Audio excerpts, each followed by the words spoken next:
The Gisele Pelicot case is a political maneuver disguised as a victim gaining justice. I'm going to repeat that. This is a political maneuver and it's disguised as a victim gaining justice. Now, how do I know that? Because it says right here, verdicts highlight a second wave of hashtag MeToo movement in France. The MeToo movement, which is a criminal act, was getting discredited. And so this is to enliven it. That's what's going on here. Also, you'll notice when they show this woman, she doesn't look like someone who's suffering from 10 long years of abuse. She looks triumphant. And we don't even get a mugshot of her husband. Everything about this is suspicious, right? Matter of fact, they even call her a feminist hero. Why is she a feminist hero? I thought she was just a woman who was a victim of a crime and she came forward, right? Here's the other thing. The Pelicot, Giselle Pelicot and the trial that changed France. How does it change France? Are they suggesting it wasn't rape? It wasn't an illegal act in France? No. So what this is political maneuvering to take strip men of their rights by finding this unique case. It's not just a rare case, it's unique. This is the first time I've heard of this. Now, I want to show you some other red flags. Listen to this. 3 months of testimony, including her husband, Dominique, or her ex-husband, carefully recapping how he often tranquilized his wife of 50 years during their last decade together, and then let dozens of strangers he met online rape her while she was unconscious. Did you catch that? They were married for 50 years. And it's only the last decade that all this happened. Don't you find that suspicious?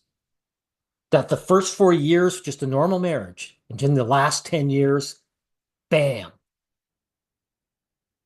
You know, men are more likely to do this kind of criminal activity when they're younger and more vital and less risk averse. But he did it the opposite. So it leads to a question. Was this a case where they were just bored and decided to bringing other men for the sex life, right? To boost the sex life. The evidence was also jaw-dropping, horrific, and very strong against Dominique, who had. Why was it horrific? If they were just banging this chick while she was unconscious, I don't know if that should be described as horrific. And here's the other thing. So this woman went for, where is she? 10 years getting drugged and never noticed it and was penetrated and never noticed it. Like you woke up the next morning, geez, I'm so groggy today. And and I'm split wide open. I don't understand. Like that is highly, highly suspicious. Recorded and cataloged the encounters. Police found more than 20,000 photos and videos as well. Gisele herself found to have the videos or fought to have those videos shown openly in court to support that she was unconscious and not a willing participant. She wanted. Woman was not embarrassed about it. In other words, an actual victim of this, she does not want any of this stuff brought forward.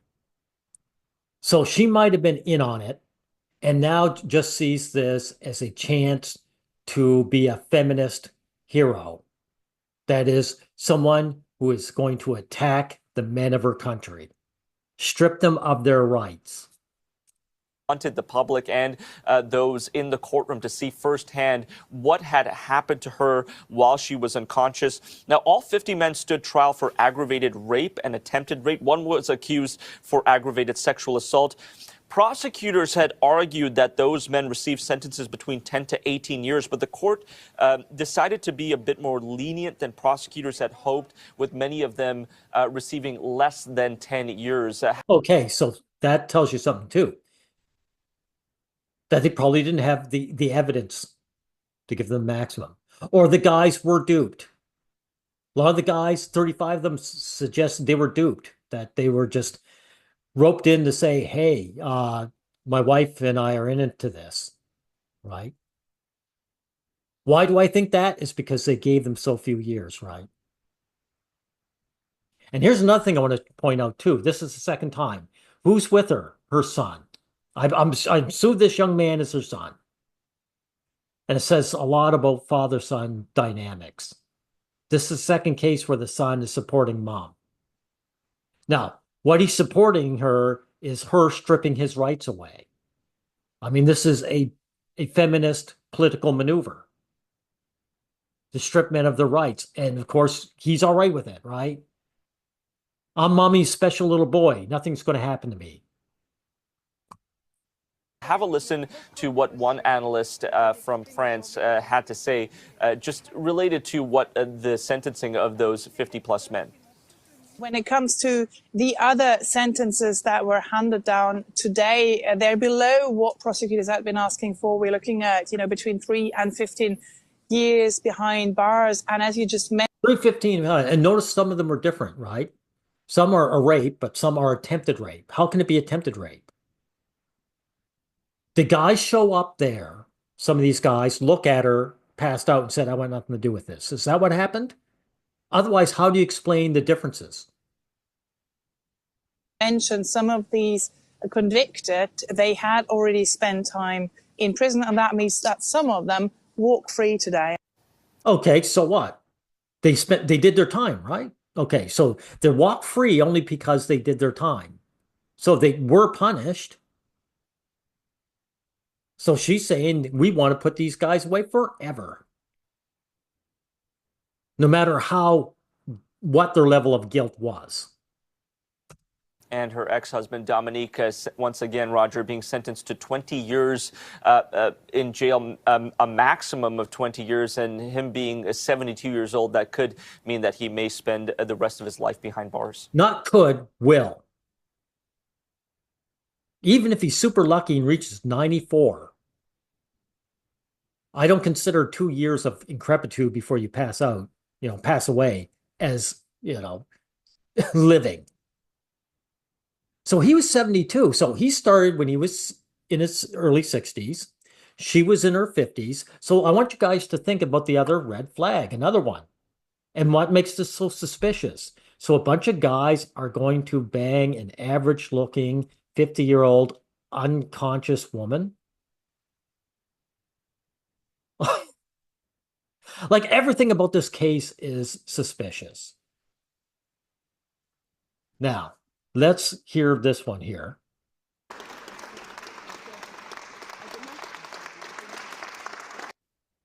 Yeah, like you say, accused of raping her for nearly a decade.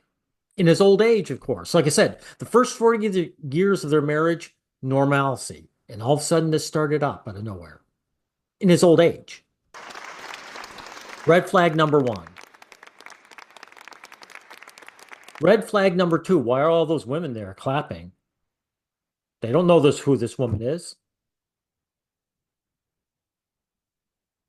These are feminist supporters. They're saying, there, you came out, you sacrificed your husband and your son so that we can criminalize the rest of the male population. Remember, this is landmark, guys. Because so many men drug their wives and get other men to bang her while she's unconscious. It's so standard.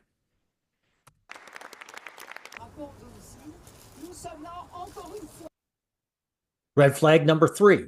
Pelicot's decision to waive anonymity was widely praised, which means men don't get to face their accuser when women get to be anonymous. And what it is, this isn't an act of courage. If she was anonymous, it wouldn't get the same headlines. It wouldn't get the same worldwide attention. And there's only one reason for her to want worldwide attention. Because this isn't about punishing her husband so much. This is about demonizing men in France. And so she had to show her face and have those big smiles. See, this woman, she doesn't behave. This is red flag number 4. This woman does not behave as someone who has suffered mental trauma for 10 years. This is a woman who looks like she's going for mayor. But she looks like she's going for political office. She's full of triumph and joy. She was determined to help other women by making her case public. Really, how's she helping other women? Are you saying all these women had their husbands? They got married to a guy who drugged them and banged them, had other men bang them again? This is a practically unique case. It's not just rare, it's unique. And it's being used as the benchmark. So it's an obvious political maneuver. This is the female body attacking the male body. Citizens, female citizens attacking the male citizens en masse.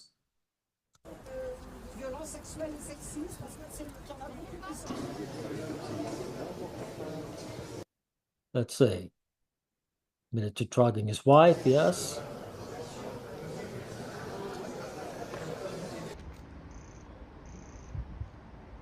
Despite video evidence against them, at least 35 of the defendants have denied rape, claiming Dominique Pelicot tricked them into believing they were part of a sex game or that Gisele Pelicot was feigning sleep. Thing is, how can you prove that? How can you prove their mindset? Right? In the evidence, the video evidence would have to show them showing up and her husband saying, by the way, she's passed out. Go to it. And I did it against her will,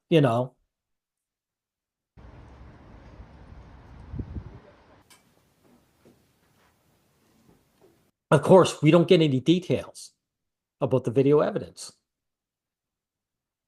right? One of the defendants agreed to be interviewed but refused to be identified. He had responded to an advertisement of a couple looking for a third person. How come this guy isn't behind bars, right? Right? Il m'aurait dit j'ai drogué ma femme ou j'y ai donné des somnifères, je ne me serais pas déplacé. If he had told me I have drugged my wife or that I have given her sleeping Je suis pas pills, fou. Sincèrement, je suis pas fou. Je suis I wouldn't have come. I'm not crazy. Honestly, I'm not crazy. I'm married. Now, what does that tell you about the desperation of married men? I've said it before in other videos. Married men are as sexless as incels. So this guy, his marriage was so dead and he was so desperate, he was willing to go for this advertisement and bang some average looking woman in her 50s while she was unconscious. Now that's deep desperation, right? Let's see. And I think I've covered everything I want to, because all you really have to understand is look how happy this woman is. She's not traumatized. She's there to destroy the rights of the men of her country. This is all a political maneuver. I'm suspect whether she was in on this or not. But even if it's true, even if she had no idea of this, she is not coming as a victim of a crime. She's coming as someone who is there to war against the rights of the men of her country. Understand what this is about. And that's what I have to say about Pelicot here.